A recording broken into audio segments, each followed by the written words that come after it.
Because the guy would do anything for you, just how much you've done for me. Are you okay? So much, yeah. Hold up. Who is Eric from New York? How is he brave? And why does he call me his best friend? This video tackles all of these questions and more. But first, here is his story in his own words.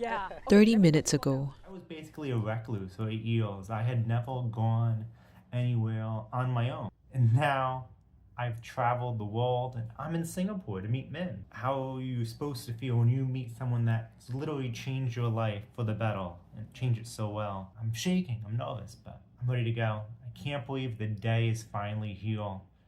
So. Are you okay? If we're awkward, that's because we're still at the icebreaker stage. We have never met in person before, only speaking online for the past 4 years. So what are we? We met on my Twitch livestream in 2021. I just walk by here. Eric was one of my first tier 1 subscribers, and even after I stopped live streaming, we kept in contact via Instagram. Wait, do you need help holding the donuts? No. Okay, we'll go left. I don't know when or why he started calling me his best friend, and that's why today I'm going to ask him for his story. We're on our way to grab food that he can eat. This is not so straightforward because I'm allergic to tomatoes, peppers, Carrots.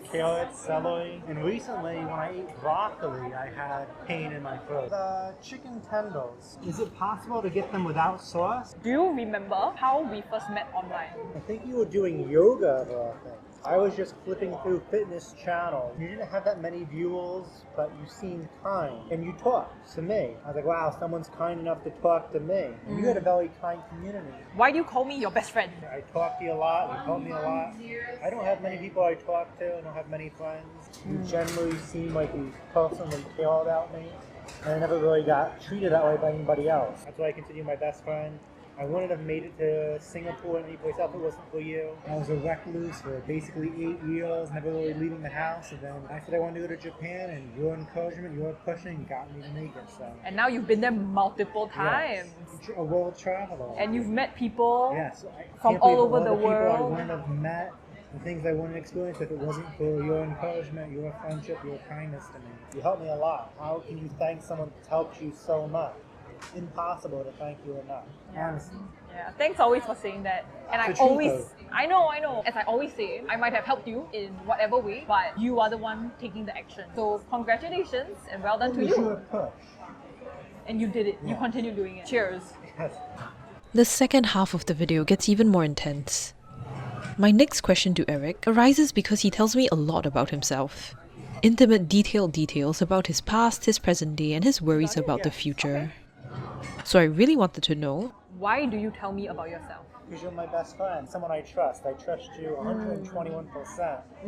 So I know you always have the best interests in heart to me. I know I can trust you. You accept me for being this weird person, though unique that I am. When you say the word weird, it's more like you all think that there's one way of being normal, but it's not true. Go. Yeah, go pick it up. I can understand that he feels safe with me, but as someone who doesn't feel the same inclination to share so much of my daily thoughts, I cannot fully imagine what he gets out of doing so. But clearly, he is someone who really values friendships, even if they are friendships with faraway online live streamers, even if it sometimes costs him and hurts him.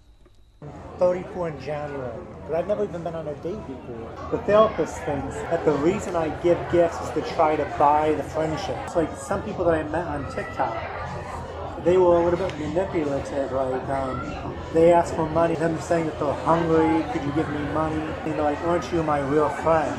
But I've been going through therapists so long now that I was able to catch it, and I knew that that was manipulation. So then I didn't give the money and all that. But then they got mad at me, so then I feel bad. But I still go back to them and try to get that friendship back. He says, I think too much about others and not enough about myself. It's like the oxygen mask, right? You have to put it on for yourself first so that you can help other people when you are okay yourself. Friendship means a lot to me because I don't have many friends. But I would do anything for a friend. If you ever need anything, I'll always be there for you. I trust that, yes. When I say goodbye to you, I'll be very sad that I'm losing that close friendship. Like, I'll never feel that again. What I'm hearing is also, it just shows how much you value all these relationships, you know? So now you're looking at the loss, what you're losing, what's being taken away. But if you take one step back, it just shows how much enrichment your life got, which is great. That's It's like I would do anything for you, just how much you've done for me. Are you okay? So much, yes. Because that's how I was just thinking. I wouldn't have done anything if it wasn't for you. So, thank you a lot. I can never thank you enough. I hear it. I hear it. That's why I always wish I could pay you back 1,000,000 times over.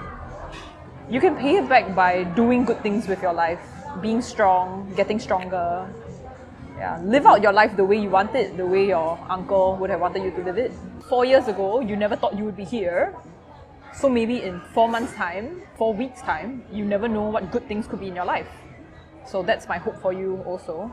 And if you're ever sad, I'm always here for you. Never thank you enough for the rest of my life. As long as I breathe, I'll forever be in debt. Thanks to you. How do I make the sound loud? So I You can get only it. meet someone for the first time once, and that was us today.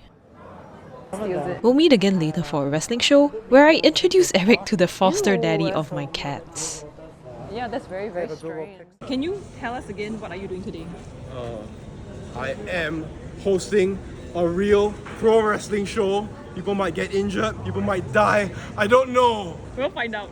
It's a small world because I first met Andre 12 years ago, we acted in a short film together, and then he married my mom's friend's daughter, who fostered a pregnant cat from whom we adopted 2 kittens. It's been a wild, special day, and this is the end of it. I will meet Eric one more time before he flies off, and after that, who knows when our paths will next cross. So, I am just going to film a really short video about my concluding thoughts, meeting Eric twice, and he was here for 14 days. I am very grateful for the opportunity to have his friendship, for the impact that he says I've made on his life. You don't get to do this for others every day. It's not every day you get the chance to, so it's definitely something I am grateful for. The second thing I want to say is that Eric is actually super brave, very courageous. Not everyone can do what he has, and on a broader point, different people have different comfort zones, different capabilities. Eric has definitely pushed out of his comfort zone. Not many of us actually will do that, but he's done that, and that's something I think we can all learn from and be inspired by. And on an even broader note, we are all in this universe together. We have the good fortune to be here in the same time, same space. So I hope we can all be kinder to each other, kinder to ourselves, and just be happy. But what is happiness when your mind challenges you?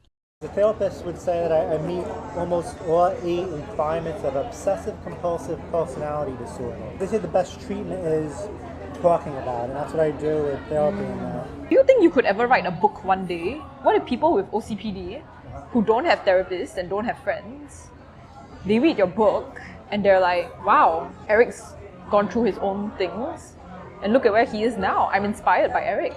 No. Never? Will I be like, is anybody going to make fun of me or be mean to me?